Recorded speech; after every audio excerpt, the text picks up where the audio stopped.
All right, listen. Don't judge me. Don't judge me, please. I'm tired of people judging me. Don't judge me, but listen. I did something I've never done before. I did something I've never done. I bought something the day that it came out, and I want to show you what I bought, and I want to explain why I bought this. Don't judge me, please.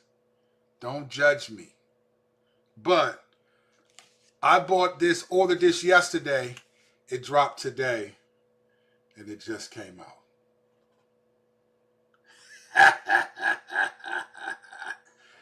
Caitlin Clark on her game. Now, let me be clear. I usually don't buy books like this, so don't judge me.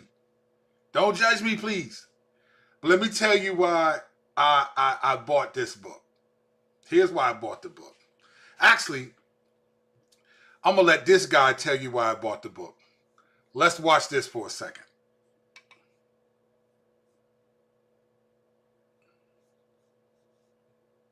Christine Brennan just dropped another bombshell that's got the WNBA scrambling for damage control.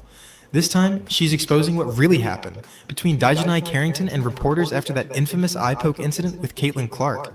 The league is in full panic mode because this revelation threatens to unravel their carefully crafted narrative about player conduct and accountability.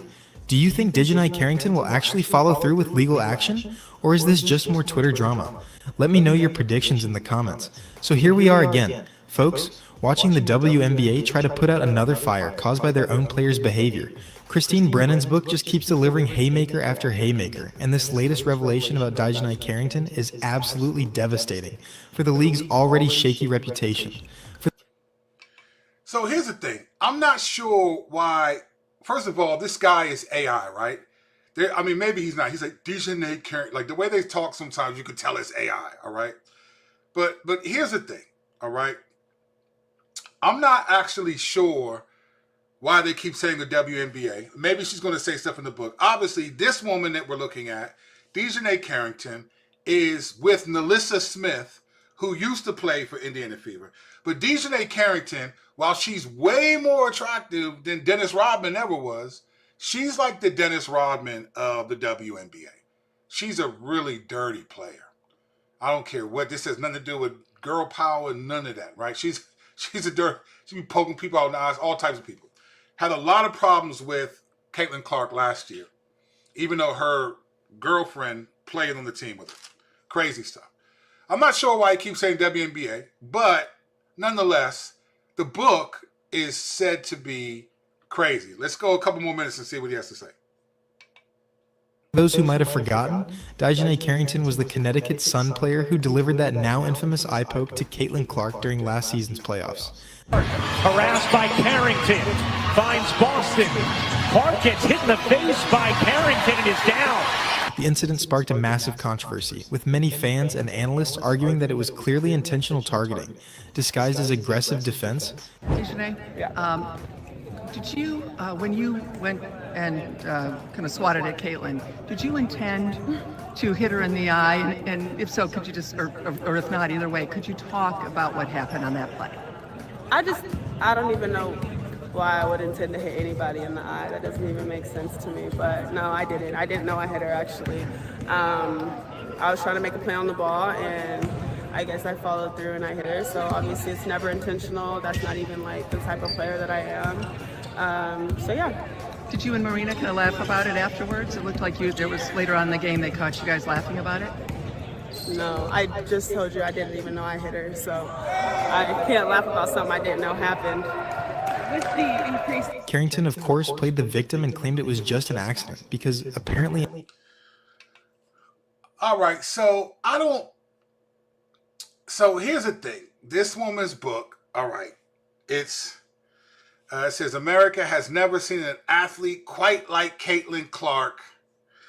And then she says, 3 things you missed about the WNBA star Caitlin Clark in my new book on her game, including how she reacted to the Olympic snub late that night. All right, let me just say a couple things real quick about this. Obviously, athletes can't control what people write about them and what they say. I actually think this is a bad look for Caitlin Clark at this stage of her career, all right? I think last year she came into the league and took the WNBA by storm in many ways. People can disagree on this and that. Not saying she's the best player, but she was what brought a lot of attention to it. She's just an electric player. People like her game. You can say it's race or whatever you want to. Regardless, people like the girl, right? When you're the chosen one, you're the chosen one, right? Doesn't matter. Right now, Kendrick's the chosen one. Drake had it for a while. He's not chosen one anymore, right? So it's just like the reality is that she's a chosen one. People want to see her play. But there was a lot. She dealt with a lot just from being good, but then also she's an aggressive player. If you really watch Caitlin Clark play, she be talking trash out there. Like she's not like Little Miss House on the Prairie. Like, hey, I just love. She be like, what? You know? She be. When you watch the games, you see her like, oh, Caitlin Clark got some heart, right? Like she's probably a confident girl, right? And we accept that. Sports, let's be clear. We like a little arrogance in our athletes, right? A little edge to them. We don't want everyone to be, we're Christian. We want humility, but we like a little edge. We like a little bit of that, right? She has it. And she can back it up. That's the thing. It's one thing you can't back it up. She can back it up. A lot of problems. Dejanay Carrington was one of the main people. But it almost felt like it wasn't until the All-Star game last year where things started to ease up. And then they had a good run in the second half of the season. And she started to get her respect, and it seemed like it was going away. I still think there are a lot of players that while they accept her, they're still a little bit offended at some of the press that she's getting. You still got Asia. I think Asia was saying like bomb player, probably best player in the league. But she was like, allegedly people were saying, she's saying, oh, her shoe's only selling because of this, that, and the third, whatever it was. I didn't follow the story that much. But there's a lot of speculation that a lot of players are jealous of her for a variety of reasons. Pick a card, right? So this book, this book just basically alienates. So like I don't know when Michael Jordan had his first book written about him. I don't know how quick after he was Michael Jordan to the world that his books came out. I don't know when. But this is pretty quick for a girl who hasn't even played 2 full seasons. And not that Christine Brennan could have predicted this, but the reality is she hasn't played the majority of this season. She's been injured. I hope to see her tomorrow against the Valkyries because I enjoy watching her play, but it's not like she's been hurt. It's not like she's having a crazy season this season. So she's not even 2 full seasons in, and here she has a book. If you don't think this is going to make more women jealous, you got to be kidding me. You got to be. I don't know how many other WNBA players have books written about them and how soon after their careers a book came out. But man, women just take things personal. I'm sorry, ladies. I think women athletes take things more personal than men athletes do, right? Men get offended for sure. And it's more, the bravado is expected. But women just be offended, right?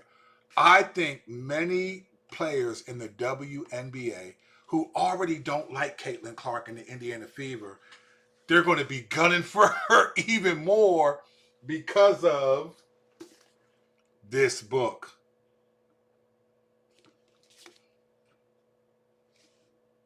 So I bought it. I'm going on sabbatical in a couple weeks. I'm going to take that as sabbatical reading. I only try to take a book, maybe 2. I always keep the scriptures. So that's not a book I take. That's just with me. But I'll take maybe 1 more book in case I'm like, but I'll more than likely. I'm excited to read it, but it's fascinating, all the drama. But I will say this. I haven't seen this much hubbub over an athlete. I mean, you only see this a little bit. You don't see this all the time. You saw it with LeBron James. You saw it with Tiger Woods. You saw it with... So I hope that she ends up being great because I think they're crowning her queen a little too early. This is coming from a dude who enjoys watching her play. They're crowning Caitlin Clark queen a little too early. Like, let her put it, or let her give her... I thought this book is a little early. I think it's going to put more of a bullseye on her back. But it is what it is, right? I'm excited to read it, excited to see her play. But it's going to be interesting. The WNBA... let me just say this in closing. This is drawing attention to the WNBA in ways that I don't think it ever has. And again, it's connected to Caitlin Clark again. If this is a good marketing ploy by the WNBA, think about this. This is happening right before a potential lockdown. The collective bargaining agreement, the players are saying the owners are not listening. You got Breanna Stewart saying this. You got people like they're sounding like they're going to have a shutdown, a lockdown. I don't know if these women are going to continue to play. This book is drawing more attention. I think the women in the WNBA, even though it's a book about Caitlin Clark instead of the league, I think people should be really excited. That's what I think. Because the roof's about to come off. But what do I know? I think it's going to be fun to watch.